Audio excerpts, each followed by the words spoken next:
Bonjour et je suis très heureux de vous retrouver dans Passion Autosport du Var pour ce nouveau reportage. Alors ne vous inquiétez pas, je ne vais pas tourner un film d'horreur, je profite juste de la fraîcheur de ce tunnel parce qu'il fait énormément chaud dehors. En tout cas, direction le domaine de la Pességuère, appellation des Coteaux-Varois en Provence, un petit domaine très sympa. Et on va y rejoindre mon invité Patrice qui va nous présenter une superbe 504 cabriolet de 1978. Et c'est un grand plaisir de le recevoir dans Passion Autosport du Var.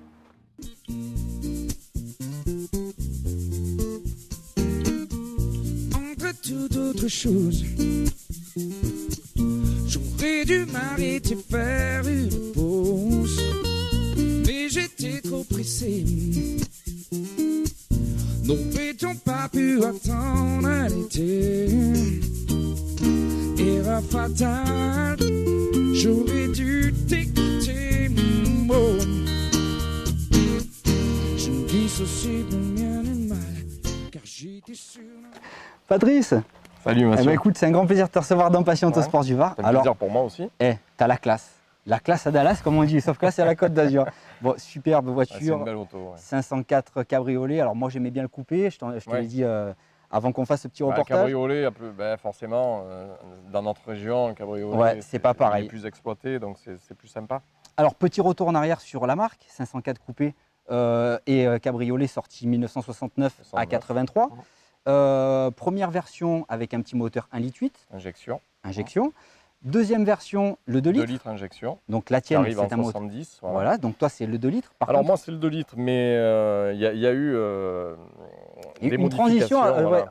Les années 74. Voilà, en fait, en fin 74, vu que c'était un modèle haut de gamme, Peugeot a cru bon de monter le V6 qui sortait sur la 604 et la R30. V6 carburateur. Voilà, le V6 carbu. Et vu que c'était un véhicule haut de gamme, ils pensaient que ça marcherait bien. Mais il y a eu le choc pétrolier.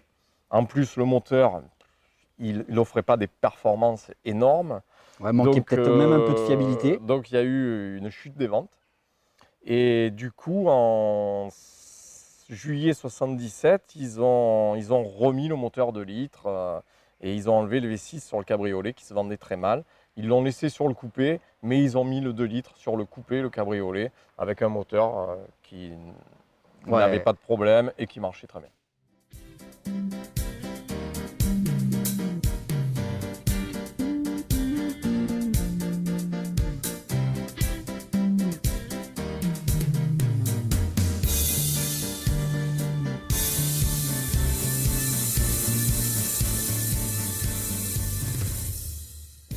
Alors, cette voiture, la spécificité, donc c'est par rapport à son designer, donc Pininfarina. On parlait d'étole, donc tu m'as fait une petite remarque. Donc c'est vrai que le dessin est superbe, donc, mais par contre, voilà, c'est les voitures. Mais l'intérieur est moins beau. Donc c'est comme du Doliprane. Le maquillage est beau. C'est comme du Doliprane, tu le mets dans un verre. Ouais, l'étole fabriquée en Italie était de très mauvaise qualité à l'époque. Et donc, ce véhicule, elles avaient toutes tendance à rouiller. C'est très compliqué aujourd'hui d'en trouver. Comme tu peux le constater, même ce modèle qui est propre n'est pas épargné. Il y a des cloques. Encore, je trouve que franchement, elle est dans son jus, tu t'en sors super bien. Elle est en bon état. Mais enfin, si tu cherches, tu trouves de la rouille, il n'y a pas de problème. Donc le modèle, super sympa. On a presque envie de mettre les lunettes de soleil et puis aller faire les kékés sur la plage. Donc par contre, alors toi, cette voiture, cette 504, c'est quoi? C'est un rêve de gosse? Oui, c'est un rêve de gosse. C'est un rêve de gosse. Si tu veux, quand j'ai eu 9 ans, mon père a acheté une 304 cabriolet, donc en 75. Et du coup, j'étais comme un fou parce qu'il avait un beau petit cabriolet. Mais quand je voyais les 504, j'étais obligé de reconnaître qu'il n'y avait pas photo avec la 304. Mais bon, à l'époque, il y avait un tel écart de prix que pas tout le monde pouvait se permettre de... Même le chien, il est à fond, là, il est là, il n'en peut plus, il a envie de... Donc, si tu veux, oui, c'est un rêve d'enfant. Et je m'étais dit, comme moi, j'ai la passion un peu des anciennes, je m'étais dit, j'achèterai un 504 cabriolet et puis j'essaierai de le garder. Donc, celui-là, je l'ai acheté en 2008.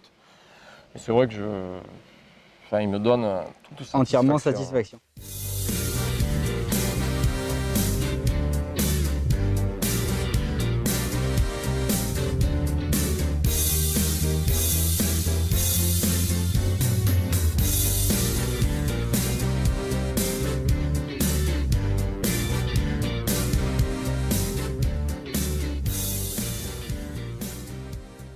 Écoute, en tout cas, on va faire le tour de cette voiture et puis tu vas nous donner quelques éléments par rapport à la première série qu'ils avaient fait, donc avec les petits phares carrés. Donc on va voir tout ça ensemble.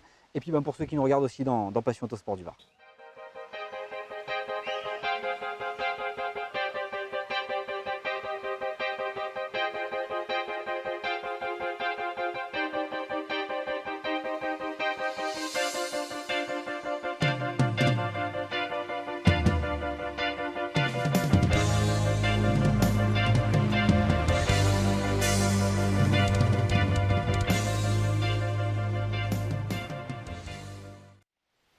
Voilà, donc la voiture, donc celle-ci est restylée depuis 1974. Donc ils avaient mis les phares monoblocs, les poignées de porte apparentes et les feux arrière monoblocs pour moderniser l'ensemble de la voiture qui au début avait 4 phares devant et des feux trapézoïdaux derrière. Donc elle a été globalement modernisée pour en faire une voiture un peu plus haut de gamme. Donc mon modèle reprend toutes les caractéristiques d'origine, hein, puisque j'ai toujours les moquettes initiales, à part la sellerie que j'ai fait refaire. Sinon tout le reste est vraiment strictement d'origine, comme en sortie d'usine, mais un peu défraîchi avec ses 40 ans, 39 ans. Voilà.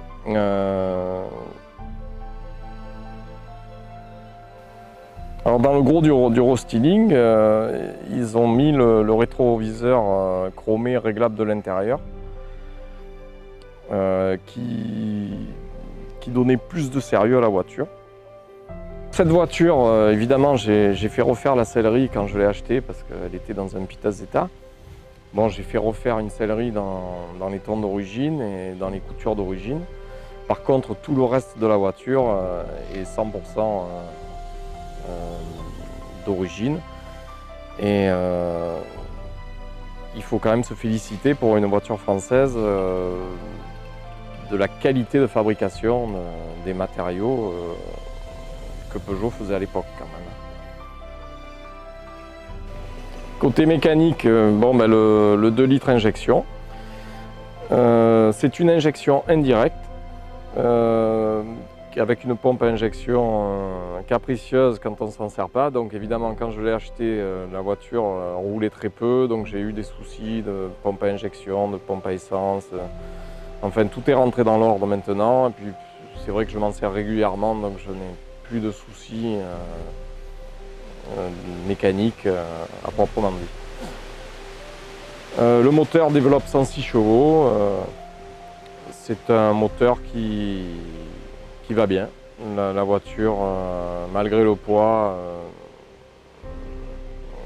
a de bonnes performances et on n'a pas l'impression d'avoir un beau. Car j'étais sur la route toute la sainte journée. Je n'ai pas vu de doute quand toi me s'immiscer. J'étais sur la route toute la sainte journée. Si seulement j'avais pu lire dans tes pensées. Oh, yeah. Bon Patrice, hein, allez, lunettes de soleil, en avant, direction la plage. Je sais pas où tu m'emmènes, mais en tout cas, on va pas draguer la gonzesse hein, quand même, parce que sinon... Ah ben il y a des places derrière quand même. Hein.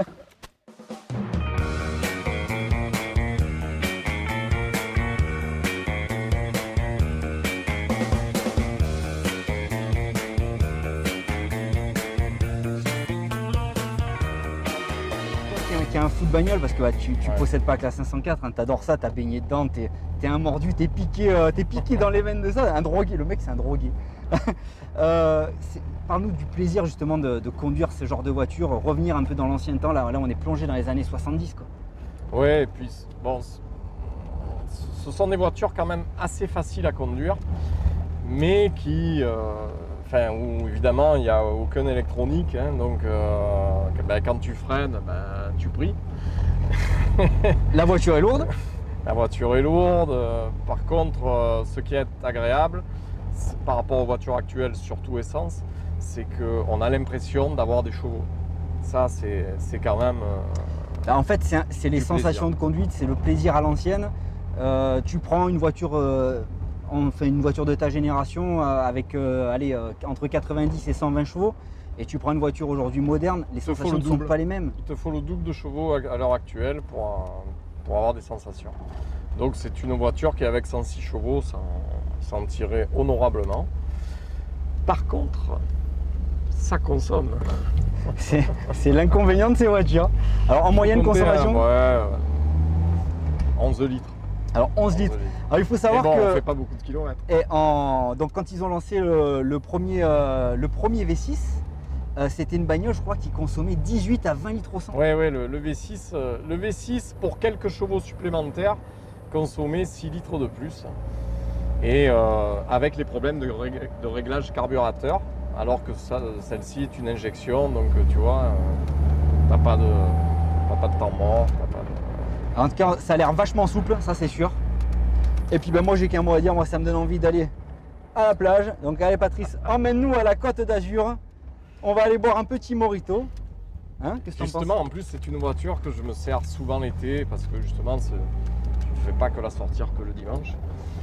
Donc c'est vrai que quand je suis en vacances ou quoi, je la prends assez Après, souvent. tu vois, c'est là où c'est bien de parler avec des gars comme toi, c'est que bon, c'est le monde de la voiture ancienne, l'engouement qui fait prendre. Mais t'es pas quelqu'un qui garde ses bagnoles sous une bâche, qui s'efforce de les faire rouler parce qu'elles prennent de la valeur. Non, c'est vrai que de ça toute roule, façon, c'est- de les faire rouler, ça leur fait du bien. Et en plus, on roule différent. Ce qu'on appelle le plaisir de conduire. Voilà, donc, tu vois, l'autoradio, Alors là, tu l'autoradio, n'entends rien. l'autoradio, on a un 4x 2000 watts. Et Alors, par contre, je vais vous dire ça Par crame. contre, tu as la cassette avec le jack pour la musique de l'iPhone. Eh, ils avaient déjà pensé. Hein Et ils y ont pensé après. Bah oui, j'espère bien.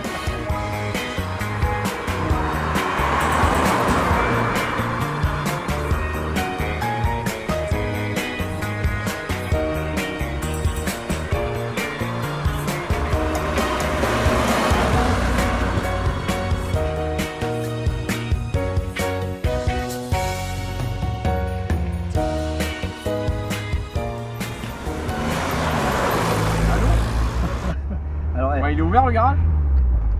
Super, ça on va. voit le mec au téléphone, ça fait vraiment gentleman. Bon, ben ça va.